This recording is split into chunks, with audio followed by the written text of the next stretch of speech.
I stand in my own backyard, my wedding dress brushing against the fresh-cut grass. String lights glow above us, casting a warm, perfect light over the reception. Everything is exactly as Elias and I planned. The flowers, the soft music, the breeze that cuts the summer humidity. I watch my new husband, Elias, laughing with his college friends by the dance floor. His smile is bright, genuine, and aimed at me. For one single shining moment, I feel like I've finally done something right. Then I see her. My mother, Clarissa, is moving toward me, wearing that specific polished smile I've seen 1,000 times. It's the one that never reaches her eyes. It's the one that always comes before she delivers something unpleasant, wrapped in the guise of motherly love. "Victoria, darling, you look breathtaking," she says, her hand immediately going to my sleeve, smoothing invisible wrinkles. "I just need to tell you our little plan." Plan? My stomach tightens instantly. There shouldn't be any more plans.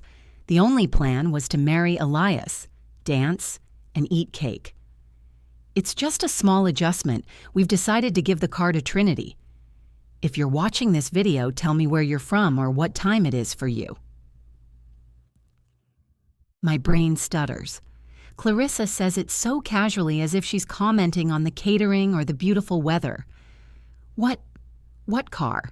I ask, though a cold dread is already seeping into my chest. "The Sierra Omega, of course," she says with a light, airy laugh. She gestures across the lawn. Elias's parents, Julian and Beatrice, are standing near a sleek, dark blue Sierra Omega. A massive red ribbon is still tied to the door handle. It was their wedding gift to us. The $22,000 gift they'd presented to Elias and me less than 2 hours ago during the toasts. "Trinity needs it more than newlyweds with 2 incomes, Victoria," Clarissa explains, her tone implying this is perfectly logical. "You understand?" I glance past my mother's stiff shoulder and spot my sister. Trinity is standing 20 feet away, a vision in a shimmering silver gown that I know cost more than my first 2 months' rent. She sees me looking. She gives a smug little finger wave and jingles what are unmistakably car keys in her hand. Around us, 120 guests laugh and dance and drink, completely oblivious to the theft happening in plain sight. "I don't understand," I say, my voice coming out as a strained whisper. "But I do. I understand perfectly. It's just another day in my life." "Honey," Clarissa pats my arm, her smile tightening into a mask of patronizing patience. "Trinity is still building her career. She needs reliable transportation to get to auditions. You and Elias are established. You both have good jobs. It's just a car. Don't make this a thing." The warning in her voice is as clear as a bell. Don't embarrass me. Don't embarrass yourself.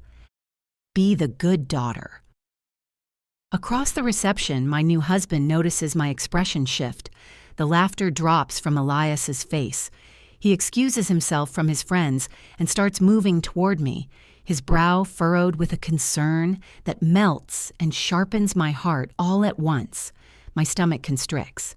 It's that old familiar ache, the hollow feeling of being overlooked, of being the designated sacrifice on the altar of Trinity's wants. The scene in front of me blurs as the past rushes in. It's not a gentle memory. It's a series of sharp, painful snapshots. I'm 12, and Clarissa is standing in the doorway of my bedroom, the one with the big window. "Trinity needs the extra space for her dance practice, Victoria. You're older, you understand." I didn't understand. I just moved my things into the tiny room by the attic. I'm 18, exhausted and smelling of fried food, counting out crumpled bills from my 2 part-time jobs to buy a rusting Toyota with 150,000 miles on it. That same week, Clarissa and Dad co-signed a loan for Trinity's brand new coupe as a congratulations for getting into USC. I'm 24 at Christmas, opening a box of bath soaps. Trinity is shrieking with joy, holding up the new high-end laptop Clarissa insisted she needed for her creative writing. Elias has seen it all. The family vacations planned around Trinity's schedule, the Sunday dinners featuring Trinity's favorite foods, which I was allergic to, the constant, unending stream of my achievements being minimized while Trinity's whims were celebrated. And now, this, my wedding day. Elias reaches me, his hand warm and gentle on my elbow. "Everything okay?" he asks, but his eyes, locked on Clarissa, say he already knows the answer. My mother turns her brilliant, false smile on him. Then she turns to a nearby group of guests, raising her voice just enough to be heard. My old college roommate, Maya, looks utterly bewildered. "We're just making a small family adjustment," Clarissa announces to them. "Trinity needs reliable transportation so badly, and Victoria and Elias have 2 incomes after all. It's the practical choice." My sister's smug smile burns like acid. The keys jingle again. "It's just a car, honey," Clarissa repeats to me, waving her hand dismissively as if swatting away a fly. My hands begin to tremble, but when I speak, my voice is suddenly shockingly steady. "Excuse me a moment." I open my small, beaded wedding clutch. Clarissa watches, a flicker of confusion crossing her features. My lipstick and a single tissue are inside, along with a sealed, white envelope. "You're giving away our wedding gift, Mom." My question cuts through the ambient chatter of the reception. The music seems to dip. Several heads turn. Elias stands firmly beside me, not touching me, but his presence is a solid wall at my back. This is an alliance. "Victoria, this is not the time or the place," Clarissa hisses, her smile straining at the edges. "When would be a better time?" I counter, my voice level. "After Trinity drives away in our car. Did you even ask Elias's parents if you could redistribute their gift?" Across the yard, Julian and Beatrice, Elias's parents, look over. They are clearly confused by the sudden, tense huddle around their new daughter-in-law. Clarissa's face flushes a dangerous red. "This is a family matter, Victoria." "Yes," I agree, pulling the envelope from my clutch. "It is, and Elias is my family now." My father, who had been hovering near the bar, approaches, concern etched in his features. He opens his mouth but remains silent, just as he has my entire life whenever Clarissa made one of these decisions. I unseal the envelope and remove a single folded sheet of paper. "This," I say, my voice gaining strength, "is a notarized document. It states that all wedding gifts given to Elias and me are our joint property and cannot be transferred, sold, or re-gifted without the express written consent of both of us." "You what?" Trinity shrieks. The keys fall silent in her fist. The reception falls utterly silent. The tension spreads like wildfire. Clarissa stares at me, her face pale, as if she's never truly seen me before. Maybe she hasn't. I stand rooted in place, the notarized document trembling slightly in my hand. This was Elias's idea, a just-in-case measure, after he witnessed Clarissa try to reallocate a cash gift from his grandmother at our engagement party. "There's more," I say. I reach into my clutch again and pull out my phone. "Trinity didn't just show up today hoping for our car." Trinity takes an involuntary step backward, her silver dress catching the string lights. "Vic, come on, don't do this." I unlock my phone and turn the screen toward Clarissa. My mother squints, her eyes widening in disbelief. The photo shows Trinity in our garage, posing beside the ribbon-adorned Sierra Omega. One hand is on the hood, the other flashing a peace sign. "She snuck onto our property last night to take this," I say. The caption reads, "Finally got a ride that fits my vibe." My father steps forward, his hands raised placatingly. "She was just excited, Victoria. Don't blow this out of proportion." "Excited about what, Dad?" Elias's voice cuts in, sharp and clear. "The possibility of taking our wedding gift without asking?" I swipe to another screen, a text exchange, from 3 weeks ago, between Clarissa and Trinity. I hold it up for my mother to see. Her message is perfectly clear. We'll handle the car at the reception. It will be easier to present as decided than to ask for permission. Julian and Beatrice have made their way through the small, silent crowd that is gathered. Beatrice's face is flushed with anger, her diamond earrings catching the light as she shakes her head. "Clarissa," Julian says, his voice a low rumble. "Is this true? You told us this car was for Victoria and Elias." Clarissa's smile returns, thin and strained. "Julian, Beatrice, we're just making adjustments based on need. Surely you understand that families share resources." "Share," I repeat. The word tastes like ash. "You didn't ask us to share. You announced you were taking—" Trinity steps forward, her face arranging itself into the wounded, angelic expression she perfected in childhood. "Why are you making such a scene, Vic? It's just a stupid car." "If it's just a stupid car," Elias says, his voice dangerously level, "then why do you need it so badly?" Julian steps forward and takes the notarized document from my hand. He puts on his reading glasses and scans it carefully. He hands it back to me. This appears ironclad to me. Beatrice places a steady, grounding hand on my shoulder. "Victoria, dear," she says, her voice cutting through my mother's impending protest, "what would you like to happen now?" My mother's eyes narrow, zeroing in on Beatrice's hand on my arm. "She would like to stop embarrassing us and behave like family," Clarissa snarls. "No, Mom." The words come out easily, finally. "I'm ending the tradition." Clarissa blinks. "What tradition?" "The tradition where Trinity gets whatever she wants, and I'm expected to smile and pay for it. The tradition where my boundaries are suggestions and her demands are emergencies. It's over.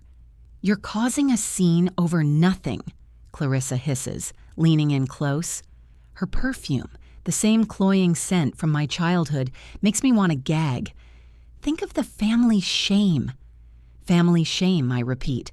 The words unlock something. My therapist's voice echoes in my head. Patterns continue until they are decisively broken. I've nodded along to that truth for years while doing nothing, but standing here in my wedding dress, I see my entire future if I back down again. It's a lifetime of being the peacemaker, a lifetime of being the responsible one, a lifetime of being the family shock absorber expected to soak up every toxic demand until there's nothing left of me. "This isn't about a car, Mom," I say, my voice shaking but firm. "It's about respect. It's about the life Elias and I are building, and you are not welcome to tear parts of it away before we've even begun." Clarissa's mouth opens and closes. For the first time in my life, she has no response. Trinity looks shell-shocked.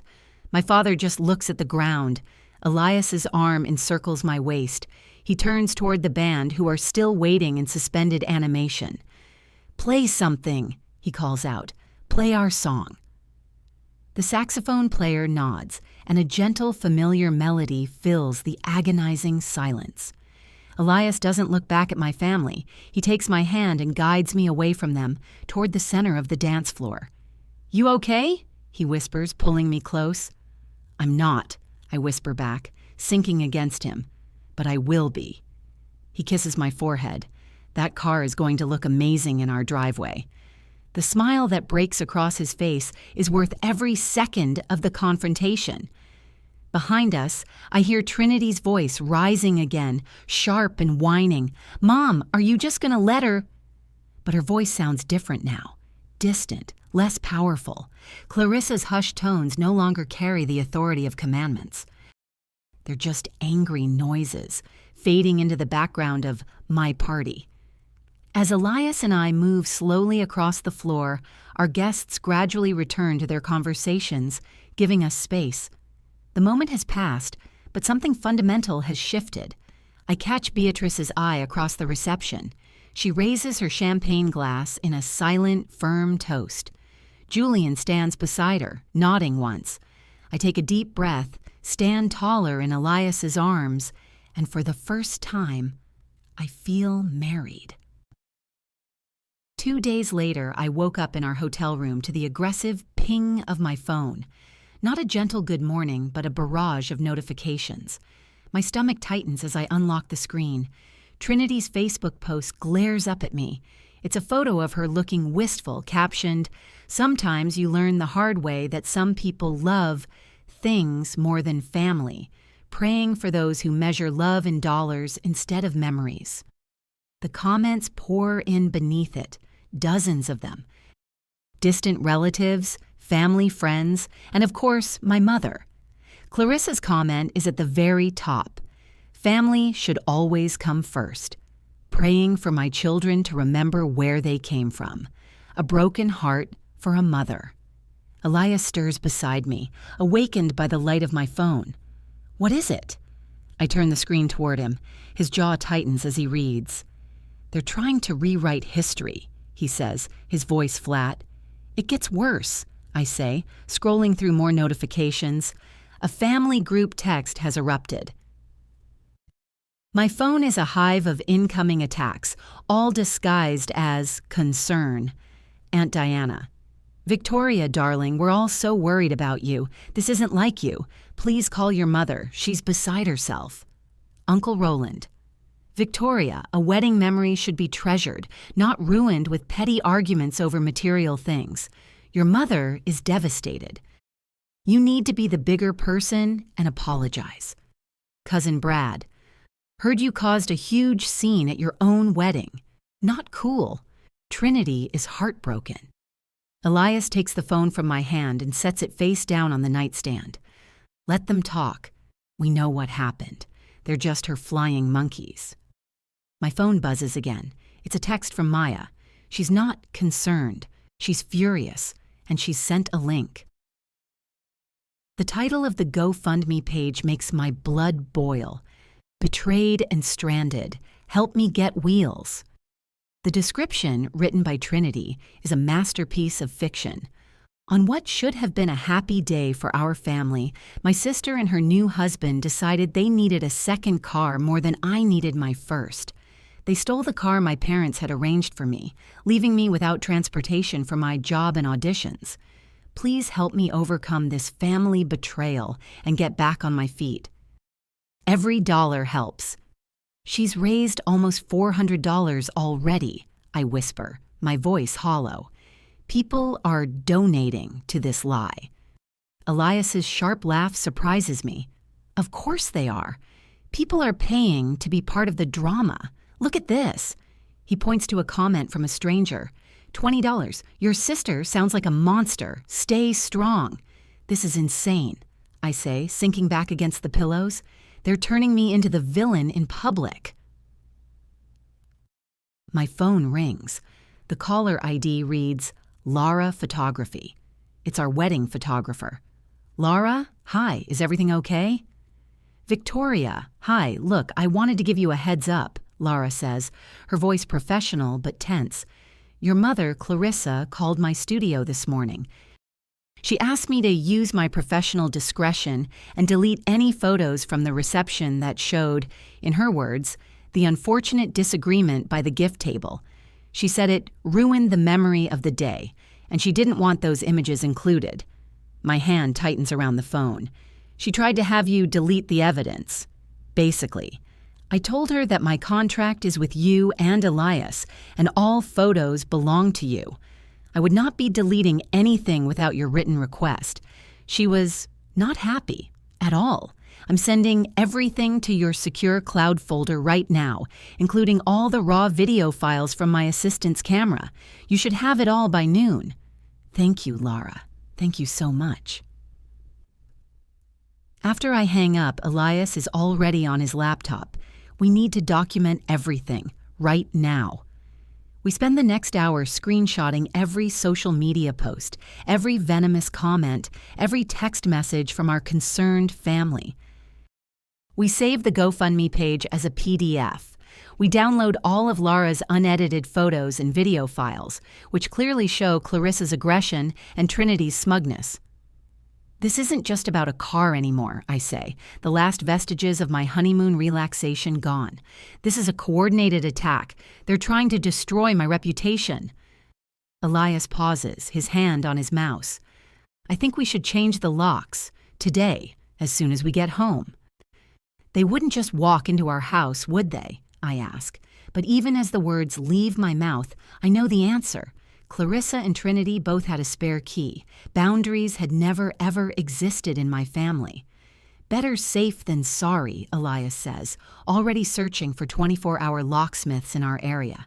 We're changing the locks before we even unpack. 3 hours later, we're standing in our living room, surrounded by suitcases. The locksmith has just left. The house feels secure, but my nerves are shot. The doorbell rings. My entire body goes rigid. Elias moves to the peephole. "It's them," he says, his voice low. "Your mom and dad." He appears beside me, squeezing my shoulder. "Ready?" I take a deep breath and pull the door open. My mother stands on our porch, her purse clutched with white knuckles. Her eyes are red-rimmed, her face a mask of practiced tragedy. "I can't believe," she chokes out, tears already threatening to spill. "My own daughter would humiliate me like this." My father steps forward, his hands spread in that useless, placating gesture. "Your mother hasn't slept since the wedding, Victoria. She's beside herself." "Neither have I," I reply, my voice flat, "but for very different reasons. What are you doing here?" "We're here to talk sense into you." Clarissa pushes past me into the entryway. My father follows, wringing his hands. "After everything we've done for you, all the sacrifices, all the support, this is how you repay us?" The familiar guilt rises in my throat, hot and choking. I've been trained since birth to bow to that tone, to those tears, but something else rises faster. Clarity. "What sacrifices, Mom?" I ask. My voice is quiet, calm, and it stills her more effectively than a shout. She blinks, thrown off her script. What sacrifices? What support? Please list them. I want to understand." We gave you everything," she sputters. "No, you didn't," I say, walking into the living room. "I will not be cornered in my own foyer. When I was 15 and needed braces, you said we couldn't afford them, but Trinity got hers that same year for preventative care." "That was different," my father starts. "When I worked 2 jobs to pay for my state college tuition," I continue, cutting him off, "you and Dad co-signed all of Trinity's student loans for USC, plus her apartment rent. When I got into Columbia, you told me we had to be practical about the cost." "Victoria, this is unfair," Clarissa says, her voice rising. "When I saved for 3 years to buy my first car, you gave Trinity a $3,000 gift for a down payment on hers. When I started my design business, you told everyone it was just a little hobby. When Trinity decided she wanted to be a photographer for 6 months, you bought her a $2,000 camera she used twice." Each example lands like a stone. My mother's shock is almost comical. She has never, not once, heard me speak this way. I've never spoken this way. "I have spent my entire life accepting less, so Trinity could have more," I say, the words feeling foreign but right. "I was fine with it. I built my own life. But not this time. Not on my wedding day. Not with a gift that wasn't yours to give. This isn't about a car, Mom. It's about respect. Something I've never asked for, but I've always deserved." Clarissa's gaze darts around, looking for an angle. She finds one. "This isn't you, Victoria. He," she points a trembling finger at Elias, "has turned you against us. His family, those strangers, they're putting these ideas in your head." That's it. That's the line. "Get out," I say. "What?" Clarissa gasps. "I need you both to leave, now." I stand up, suddenly exhausted by this decades-long circular conversation. "We drove all this way," she protests. "Without calling first," I interrupt, "which is another boundary you've crossed. You are not welcome in my home right now." "You can't treat family this way," she cries, her final, most potent weapon. I meet her gaze. "You're right, you can't. That's exactly my point. That's why this is changing. Get out." I walk to the front door and hold it open. For the first time in my life, I see genuine uncertainty in my mother's eyes. The realization that her usual tactics, tears, guilt, family obligation, have just bounced off me.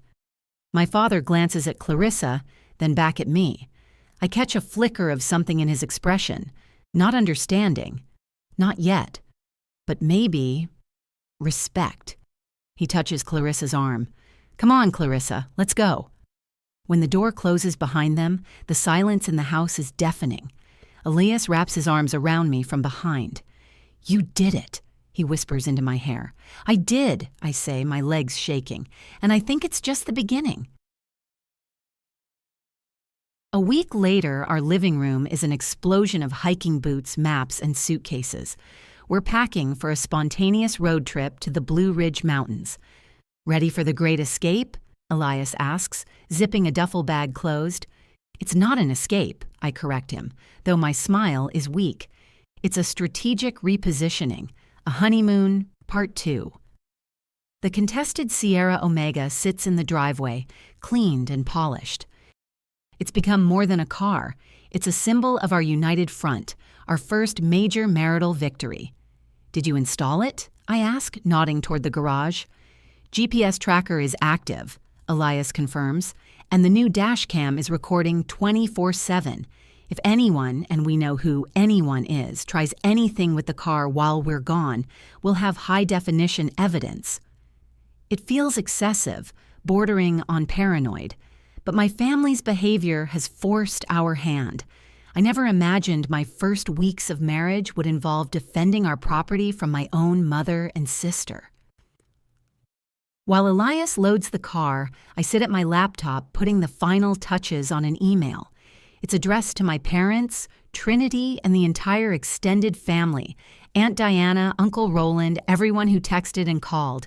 It's not an angry letter, it's a statement of facts and boundaries. No unannounced visits, no more financial or emotional demands, no more public manipulation on social media. Any violation of these boundaries will result in an immediate cessation of contact. Are you sure you want to send this now? Elias asks, reading over my shoulder. Not now, I say. I open the schedule send function in my email client. I'm scheduling it to be sent tomorrow morning at 9 a.m. sharp. 24 hours after we're already gone, he says, a slow smile spreading across his face. They'll get it, they'll panic, and we'll be on a scenic overlook somewhere with no cell service. That's the plan, I say, clicking confirm. Their emergency is not our emergency. We're doing a final walkthrough, keys in hand when the doorbell rings. It's not a polite chime. It's an insistent, frantic mashing of the button. My spine stiffens to a rod of ice. Ignore it, Elias says, his voice grim. He moves to the front window and peeks through the blinds. It's your dad. The knocking starts. Victoria! Elias! Open the door! We need to talk. My phone buzzes in my pocket. I pull it out. A text from Leah, my co-worker at the design firm. Leah, Victoria, where are you? Leah, your mom and sister are here. At the office, they're at the front desk. My blood runs cold. Elias, they're at my workplace. I show him the phone. As he reads, the knocking at our door becomes more frantic. Victoria, please, your mother is distraught. My phone buzzes again. Leah's texts become a rapid-fire stream of panic. Leah, this is bad. Your mom is crying loudly. She's telling our supervisor, Mark, that you're not well. Leah, Trinity is with her, telling everyone in the lobby that you're unstable and that the family is deeply concerned about your mental health. Leah, oh my God. Clarissa just told Mark she thinks you're having a full nervous breakdown and that Elias is keeping you isolated. Leah, Victoria, people are staring. Trinity is shouting that you're abusive and that you stole from her. Hot, potent anger floods my veins, burning away the shock. This isn't just a family dispute anymore. This is an attack on my livelihood, my professional reputation. Victoria, my father yells through the door. Your mother might need medical attention from all this stress. You need to talk to her.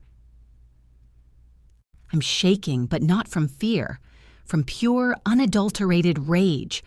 I walk to the front door. I don't open it. "Dad," I yell, my voice bouncing off the thick wood. "If Mom is having a medical emergency, you need to call 911. Otherwise, you are trespassing. Get off my property." The knocking stops. I hear him stammer, "Victoria, that's not... Just listen." "I'm not listening. Leave." I turn away from the door and grab my phone, my fingers flying. I send a quick professional email to my supervisor, Mark, and to the head of HR. Subject, harassment incident, C&T Miller. "Mark, I am safe. I'm not having a breakdown. My mother and sister are harassing me. I am documenting this incident with HR. Please do not give them any of my personal information. I will be taking a personal week, effective immediately." I hear my father's footsteps retreating down the walk. Elias grabs the last 2 bags. "Ready to hit the road?" "Let's go," I say, my voice trembling with fury. We exit through the garage, closing the door behind us. As we pull out of the driveway, I see my father's car parked down the street, him standing beside it on the phone, looking defeated. We turn the corner, and I don't look back. We drive for 3 hours in near silence, the adrenaline slowly draining out of me, leaving me exhausted and hollow. We're on the highway, finally clear of the city, when I pull out my phone again. "I should check on those files from Laura and Maya," I murmur. "I want to make sure I have them downloaded, not just on the cloud." I had asked Maya to upload the video she took on her phone during the confrontation as well. She'd been recording Clarissa's justification speech when I pulled out the document. I opened the secure cloud folder that Laura, our photographer, had shared. It's empty. "What?" My voice is a small puff of air. No, that's not right." I refresh the page. "Folder is empty." "What do you mean, empty?" Elias asks, glancing over from the driver's seat. "It's gone." My heart starts to hammer. Laura's photos, the raw video, it's all gone. The folder is empty. I frantically check the link Maya sent. Hers too. File not found. Panicked, I dial Maya's number. It goes straight to voicemail. "Maya, it's Victoria. Call me. The video you sent is gone. The link is dead. What's happening?" My fingers are trembling so badly I can barely dial Laura's number. She picks up on the second ring, her voice tight with panic. "Victoria? Oh my God, I was just about to call you. I've been hacked."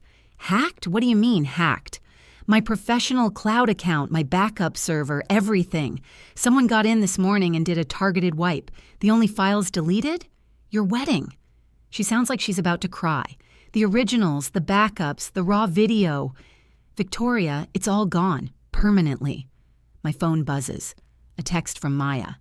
"Vic, I'm so sorry. I'm at the police station. My gym locker was broken into this morning. They didn't take my wallet or my credit cards. They just took my phone." I drop my own phone into my lap. I stare blankly at the road ahead.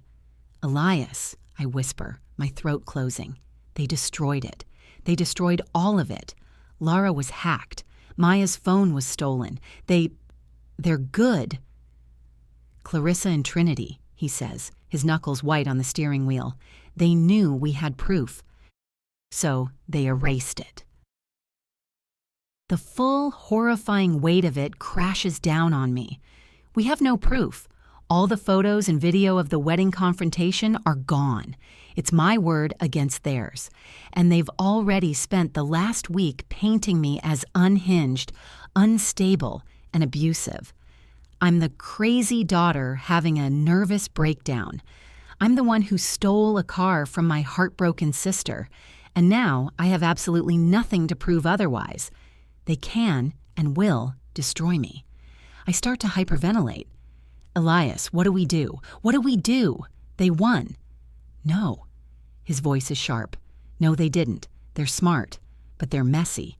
They think they just erased the only evidence." He taps his temple.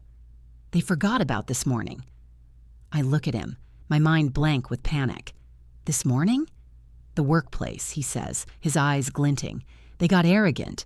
They escalated. They attacked you on new ground, and that ground has new cameras." My breath catches. Leah. I grab my phone and dial my coworker. Leah, please tell me you're still there. Victoria, are you okay? Mark is freaking out. HR is calling everyone. Leah, I need you to do something for me. Right now. It's the most important thing. Go to Mark. Go to building security. Tell them to save all security footage from the lobby and the front desk from this morning. Tell them it's for an HR investigation and a potential restraining order. Not just the clips, the entire file. Can you do that for me? Please? There's a pause. Yes, I can do that. I'm on my way to Mark's office right now. Vic, be careful. Your family's terrifying. You have no idea, I say, ending the call. I look at Elias. The workplace footage, that's it. That's all we have left. Then we make it count, he says, pressing his foot on the accelerator. First we get to the mountains. Then we plan our counterattack. 2 days later, we're in a small cabin overlooking a hazy blue valley. My phone, which I'd left off for 48 hours, finally gets a signal. The messages flood in. The first is a text from Leah. Got it. Security saved the full 2-hour file. I saw a clip.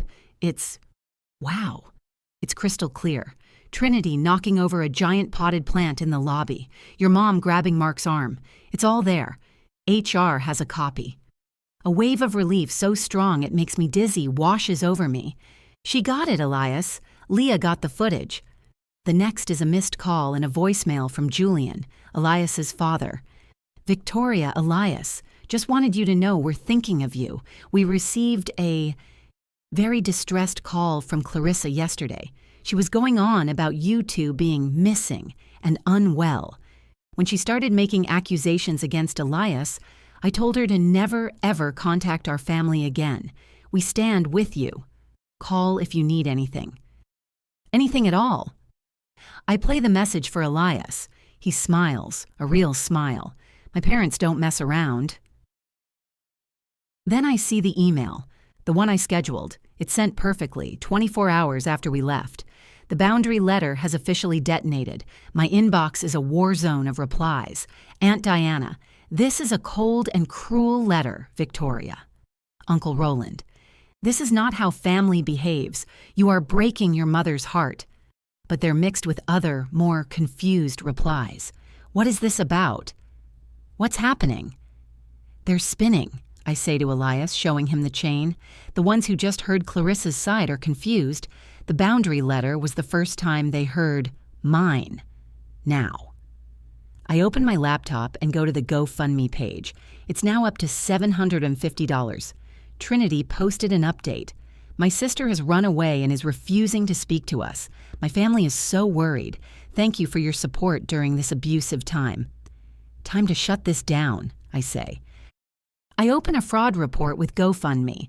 I write a clear, concise summary, and I attach the one piece of evidence they don't know I have, the MP4 file of the workplace security footage, which Leah had emailed to my private account.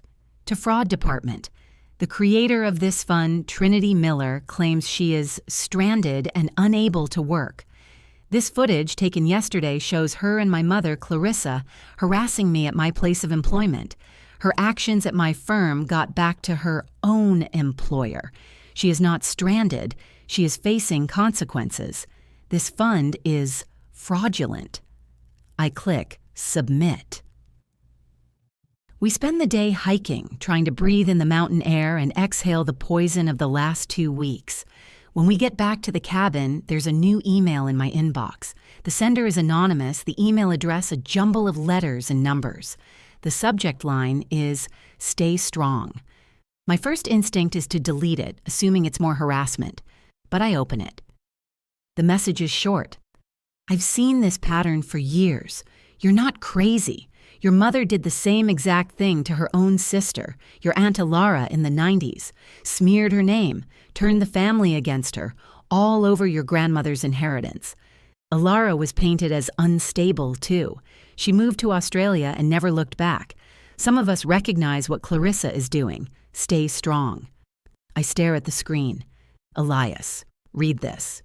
He reads it over my shoulder, his breath hissing out. Your mom has an estranged sister, Aunt Alara. You've never mentioned her. I don't know. I say, my mind reeling. I was told she moved away when I was a kid and didn't like family. They never talked about her. Oh my God, Elias, this isn't the first time. She's done this before. The email gives me a chill, but also a sliver of steel. I'm not the first one to fight back. I'm just the first one in a long time. My phone rings. It's my father. I almost decline, but something makes me answer. I put it on speaker. Victoria? Thank God. Are you okay? Where are you? He sounds exhausted. I'm fine, Dad. Elias and I are on a trip. A trip? Your mother's been worried sick. She said you'd vanished. We're not missing, Dad. We're on our honeymoon. The one we were supposed to be on before Mom and Trinity ambushed me at my job. There's a long, heavy sigh on the other end. Listen, Victoria. About that's why I'm calling. The story about what Trinity did at your office, it got back to her boss at the casting agency. I wait, saying nothing. They've suspended her, Vic, pending an investigation. She's hysterical. Clarissa is hysterical. It's a mess. I was wondering if you could just call Trinity's boss, smooth things over. Tell him it was a family misunderstanding. A moment of passion. I can't believe what I'm hearing. After everything. After the lies, the theft, the GoFundMe, the attack on my job, he wants me to fix it for her. No, Dad. Victoria, please, it's her career. No, this is not my mess to clean up. Trinity made her choice. Clarissa made hers. These are their consequences.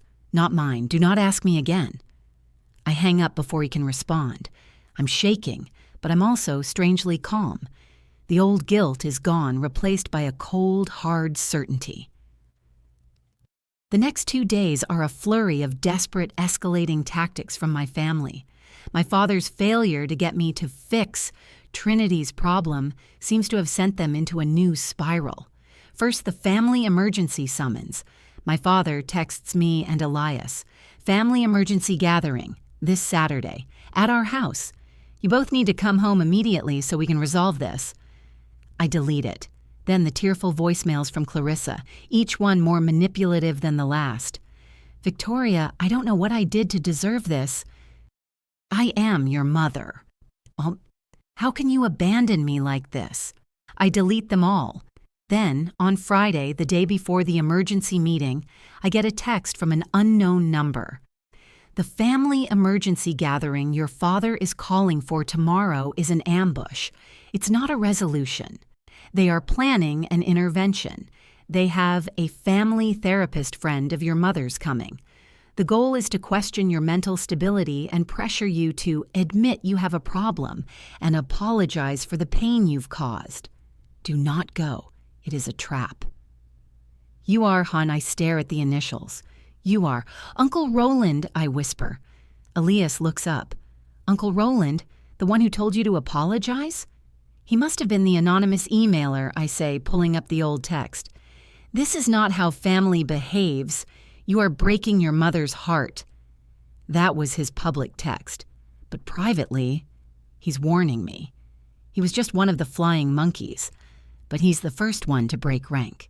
He's seen this show before. He saw what happened to Aunt Alara. Now that I know tomorrow is a trap, the rest of the messages flooding in take on a new, sinister light. Aunt Diana. Victoria, please come on Saturday.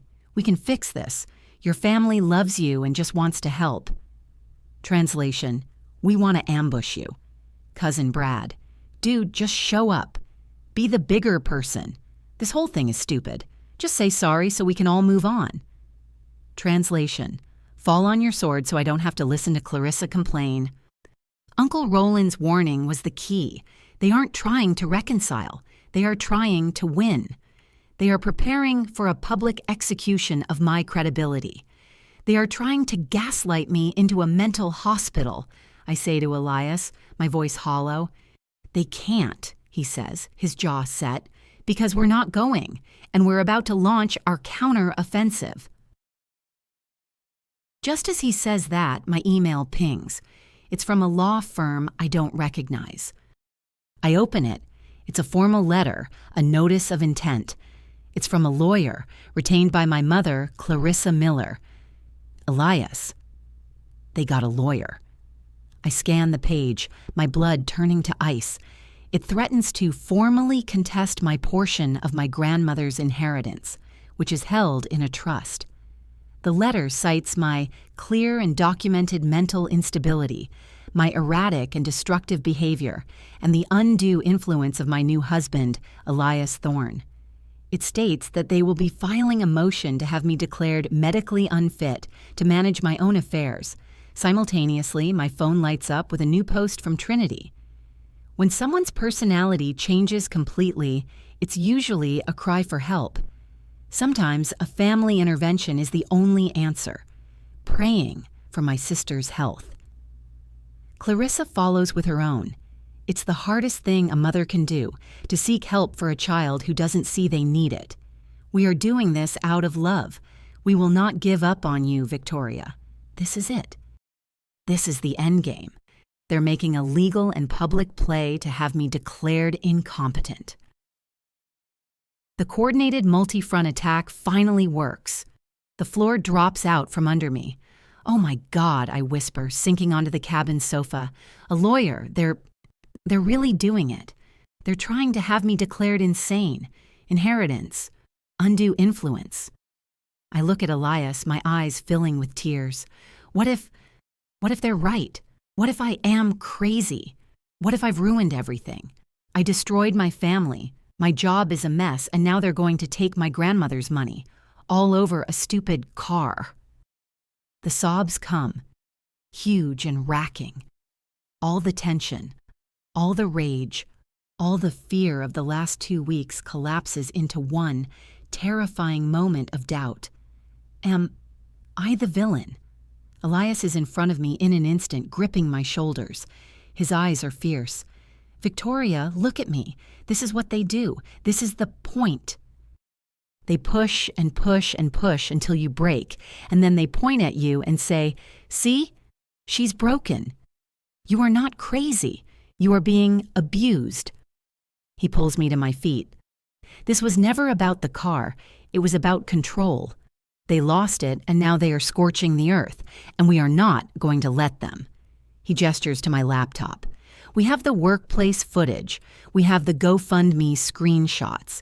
We have the anonymous tip. We have our truth. So right now, we stop crying, and we fight back.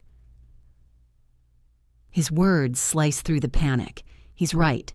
This isn't a breakdown, it's a war, and they just launched their final offensive. You're right, I say, wiping my face. They want a legal fight? They'll get one. But we're not just responding to their lawyer, we're responding to everyone. I sit down at my laptop. I don't open a new email. I open a new document. This isn't a letter, I say, my fingers flying across the keys. It's a legal dossier. A full accounting. For the next 4 hours, we don't talk. We work. We build our case, piece by piece, with a cold, surgical precision. I create a cover letter. To my family, you were summoned to an intervention to help me. This was a lie. You were being recruited to participate in a coordinated, malicious attempt to have me declared mentally incompetent. This was in retaliation for me setting a boundary at my wedding. Below, you will find all the evidence you need to understand the truth. We don't make a single claim we can't back up with proof. We attach everything. First, a 20-year timeline of documented financial and emotional discrepancies. The bedroom incident, 1998. The braces disparity, 2001. The Columbia versus USC tuition gap, 2009. The car down payment, 2014. Each one is dated and described in cold, factual detail. Second, we attach financial records I'd saved for years, tax returns, bank statements, showing my complete financial independence since age 21, contrasted with scanned receipts and bank transfers, found in old family files, showing ongoing large-scale financial support for Trinity. Third, we attach the full, unedited MP4 of the workplace security footage. Exhibit A, harassment at design firm, 10/24/2025. Fourth, screenshots of the fraudulent GoFundMe, with Trinity's lies highlighted, next to the email from GoFundMe's fraud department confirming the fund had been shut down and all donations refunded due to terms of service violations. Fifth, a copy of their lawyer's letter with my own annotations in red refuting every single point. Finally, I attach a formal letter from my own therapist, which she had prepared for me in case of emergency. It doesn't name my family, but it explains in clear clinical terms the dynamics of family scapegoating, narcissistic triangulation, and coercive control, and states that I am of sound mind and high cognitive function, currently navigating a complex post-traumatic stress response to prolonged psychological abuse. It's done, I say, staring at the compiled PDF. It's 48 pages long. Elias nods, his face grim. Now, we send it. We don't email it. Email is too easy to ignore, to delete. We drive to the nearest town with a print shop and a post office. We print 12 copies. We put each 48-page dossier into a heavy, large manila envelope, one for my parents and one for every extended family member who had pressured us, including Aunt Diana, Cousin Brad, and especially Uncle Roland. We send them all via certified mail with return receipt requested. They are timed to arrive on Thursday, 2 days before the emergency intervention that is now not going to happen. Checkmate, Elias says, as the last envelope disappears behind the counter. The first call comes on Thursday afternoon, an hour after the mail would have been delivered. It's Clarissa. Her voice is not sad or angry. It's a high-pitched, frantic shriek. What is this? What have you done? You can't send this to people. This is private. This is slander. No, Mom, I say, my voice perfectly calm. It's not slander. It's the truth, with receipts. You threatened me with a lawyer. You tried to have me declared incompetent. This is my response. Those are my terms. Do not contact me again. I hang up. An hour later, my phone pings. A social media notification. Trinity has posted a mocking screenshot of my boundary letter. Can you believe this? My psycho sister sent a 48-page manifesto. I watch it in real time. The first comment is from Aunt Diana. Trinity, I've read the package. I saw the video from Victoria's work. This is not okay. You should take this post down immediately. The next is from Cousin Brad. Dude, I saw the financials. I had no idea. This is messed up. Trinity's post is deleted within 5 minutes. The next call is from Uncle Roland. His tone is subdued, humbled. Victoria, I just read your package. I had no idea it was this bad. The financials, the workplace video. I knew Clarissa was difficult. I saw what she did to Alara. But this is... I'm sorry, Victoria. I'm sorry for texting you. I'm sorry for not speaking up sooner. You did the right thing. Thank you, Uncle Roland, I say, and for the first time, I mean it. I appreciate you warning me about Saturday. Least I could do, he says gruffly. You take care of yourself, kid. The most surprising call comes that evening. My father. His voice is uncharacteristically quiet, choked. I've been reading through your timeline, he says. The things here, the braces, Columbia. I'm a coward, Victoria. I let her. I didn't see it. I didn't want to see it. It was all happening under my own roof. I should have done better by you. It's the closest I've ever heard him come to an apology. Yes, I say, my throat tight. You should have. Goodbye, Dad. The emergency gathering is, of course, canceled. The text comes from my father. Meeting on Saturday is off. The threatened legal action regarding my inheritance quietly vanishes. The lawyer never files the motion. Clarissa leaves one final voicemail. Her voice is small, weak, devoid of all its fire. I might have been unfair sometimes, Victoria. I just wanted the best for both my girls. I just wanted us to be a family. I deleted. Trinity's final word is a bitter, furious Facebook rant, not aimed at me, but at the world. Must be nice when Mom finally stops defending you after 30 years of always taking your side. Some people have no loyalty. And then, silence. For the first time in my adult life, my phone doesn't ring. No crisis texts, no emergency emails, no demands. The silence is vast, clean, and beautiful. I stand in our new garden, fingers deep in the cool, dark soil. I'm planting rosemary.